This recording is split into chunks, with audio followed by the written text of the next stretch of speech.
Please consider joining us on our website. You'll have access to Interesting Minds, crime series, and a tutorial so you can see how I do it. I can't guarantee you'll figure it out, but I will teach you how I see people. This interaction between the two of them is much more professional. I watched other video of them walking across the courtyard. Stiff. There's a whole lot more we could go into that, but the gist of it is the relationship now is much more professional. Even though Theresa May was involved in, or I should say, Theresa's government was involved in trying to help with the coup against the American president. All that aside, Americans like British, British like Americans, for now. This week, we commemorate the extraordinary courage and sacrifice of those who gave their lives. They're at their podium, and then she begins the speaking, and they don't interact with each other prior to the initial speak. Professional. They've put differences aside and hurts, and they're just doing it. Trump looks over at her as she begins the speech. Professional. For our liberty on D-Day, 75 years ago. As leaders prepare to gather here from across the world, it is fitting that we begin with a celebration of the special relationship between the United Kingdom and the United States.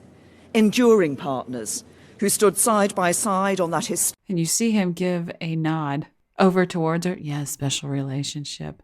And he looks back over.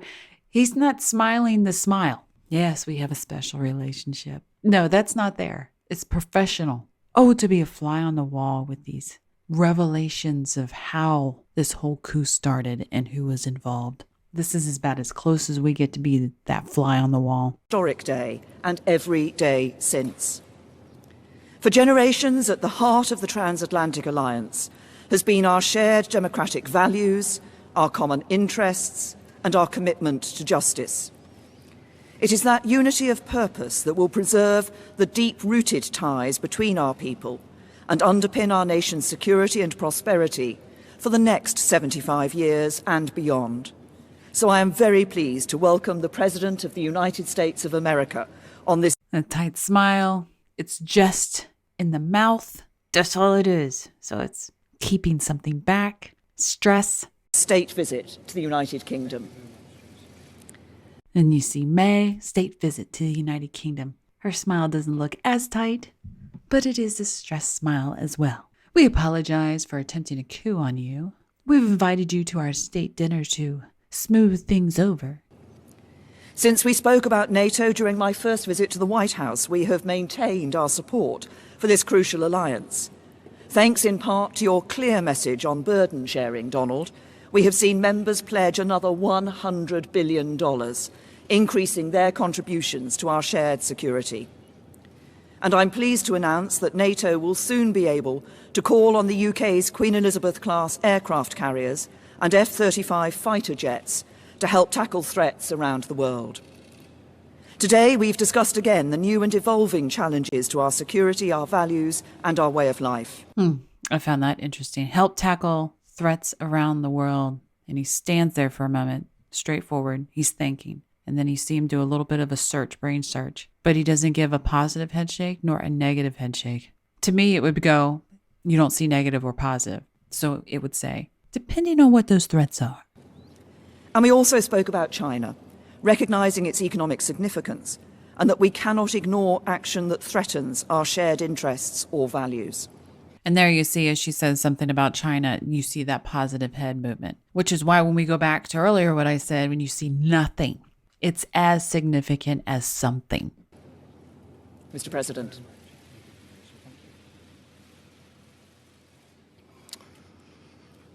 Well, thank you, Prime Minister May. Melania and I are honored to return to London as our nations commemorate the 75th anniversary of D-Day in World War II. We want to thank Her Majesty the Queen. So she's that physical touch between the two of them. She's handing off the reins to him, and now it's his turn to talk. So as you watch the two of them stand there, he begins to read, and she's looking continuously towards him. Whereas prior, when he started to, or she was starting to talk, he didn't do that. He just stood there and listened. So you begin to see the picture. She is looking more for approval from him than he is of her. As we mark this solemn anniversary of D-Day, we remember that the defense of our nations does not begin on the battlefield, but within the heart of every patriot. Today, let us renew our pledge, engraved at the American Cemetery in Normandy and inscribed by President Dwight Eisenhower in St. Paul's Cathedral, right here in London, that the cause for which they died shall live. Prime Minister May, it's been a true honor. I have greatly enjoyed working with you. You are a tremendous professional and a person that loves your country dearly. Thank you very much. Really. That was a nice little movement. It's like right before he turned to look at her, she had like a quizzical look on her face, the forehead and into the eyes, and even some in the mouth. An honor. Thank you for the invitation to memorialize our... And then she goes back. After she bows to his gesture, she goes back a little bit and she's wavering. Standing on a pedestal that's unsteady. That's a metaphor. So you've been given praise that in her mind she knows she doesn't deserve. And so she's standing on that pedestal, not quite sure how to really interact. Do I completely embrace this? Do I just take it gracefully? Thank you. Now we're going to take 2 questions from the UK media and 2 questions from the American media. I'll start with Beth Rigby. For you, President Trump, as you hold talks with the current Prime Minister, the leader of Her Majesty's opposition has been addressing a protest rally against your visit in Trafalgar Square. He says he's disappointed you attacked the London mayor and he criticised your record on refugees. What do you have to say to him? And is this man someone you could do a trade deal with? And to you, Prime Minister, do you think that Sadiq Khan is a stone-cold loser? Thank you. You're talking about the Mayor of London. Is that who you said? Yes. Well, I think he's been a not very good mayor, from what I understand. He's done a poor job. Crime is up, a lot of problems. And I don't think he should be criticizing a representative of the United States that can do so much good for the United Kingdom.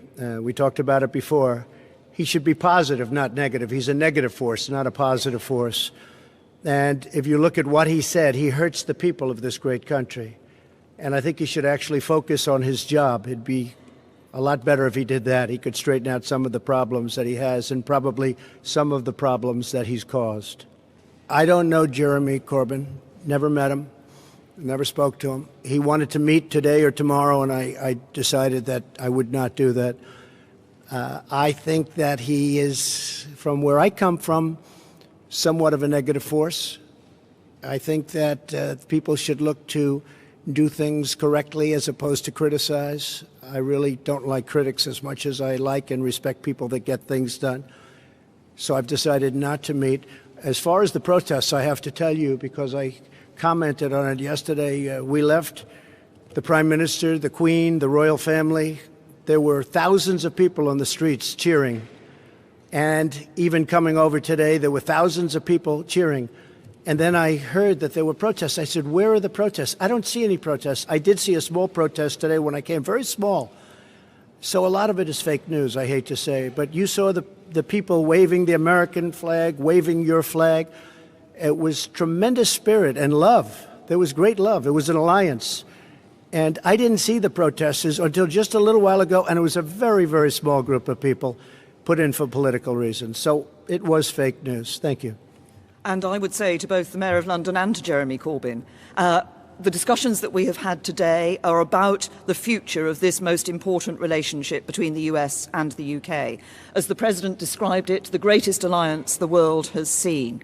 It is this deep, special relationship and partnership between the United States and the United Kingdom that ensures our safety and security, and the safety and security of others around the world too. Now she's leaning on that podium and she's kind of small in that. So she's saying something that she's not comfortable saying. The reasons why probably pertains more to the underlying politics in the country and not between US and UK. And it is this relationship that helps to ensure there are jobs that employ people here in the UK and in the United States, that underpins our prosperity and our future. That is a relationship we should cherish. It is a relationship we should build on. It is a relationship we should be proud of. Mr. President, would you like to... Very big, and this really is a very big and important alliance.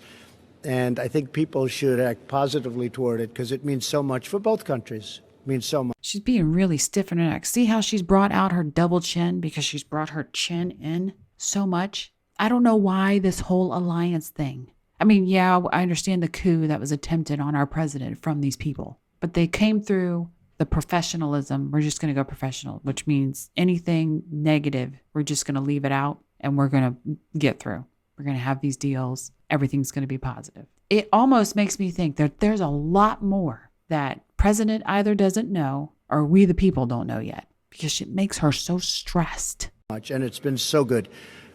Steve Holland. Yes, go ahead, Steve. Thank you, Mr. President. Thank you. Is that on? There. What is your current view on Brexit, sir? Should Britain leave the European Union if there is no agreement by October 31st? And for the Prime Minister, what would be the ramifications for the UK? No, he didn't like that. You saw them. Well, he didn't do the huff. Tight-lipped, body goes down. It's not his opinion about Brexit. This is a UK issue. You want to stay in, fine. You want to get out, fine. I'm the president of the U.S.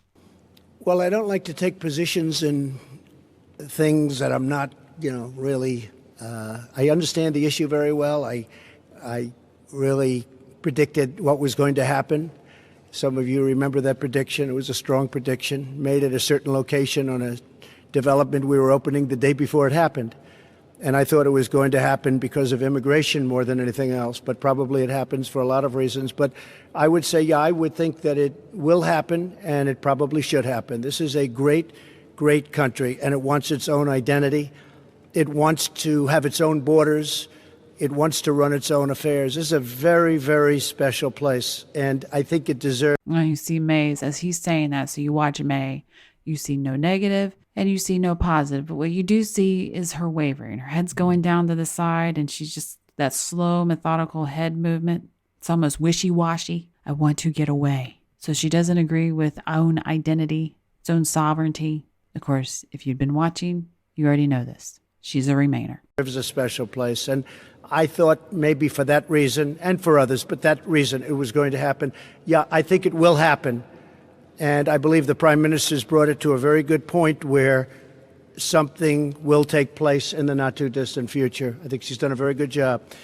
I believe it would be good for the country, yes. And from my point of view, I believe it is important for us to deliver Brexit. We gave that choice to the British people.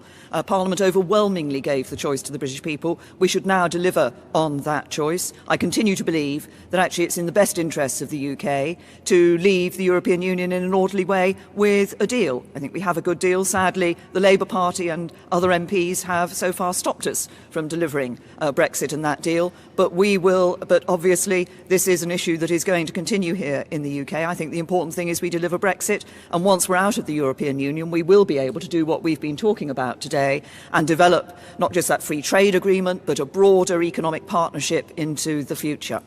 If I could just follow up on a related matter. Mr. President, are you prepared to impose limits on intelligence sharing with Britain if they do not put in place some restrictions on Huawei? No, because we're going to have absolutely an agreement on Huawei and everything else. We have an incredible intelligence relationship, and we will be able to work out any differences. I think we're not going to have it. We did discuss it. I see absolutely no limitations. We've never had limitations. This is a truly great ally and partner, and we'll have no problem with that. There's going to be no limitations. You see his neck, which brings his head kind of down and back. The eyes are scrunched up. The lips are coming in close. There's not going to be any restrictions. No restrictions. And he's stiff. That's like backpedaling on something you've already said. So it's giving him stress. There's something there. And I would speculate it's because of the coup attempt. If you like it, please share and subscribe. Thanks for watching.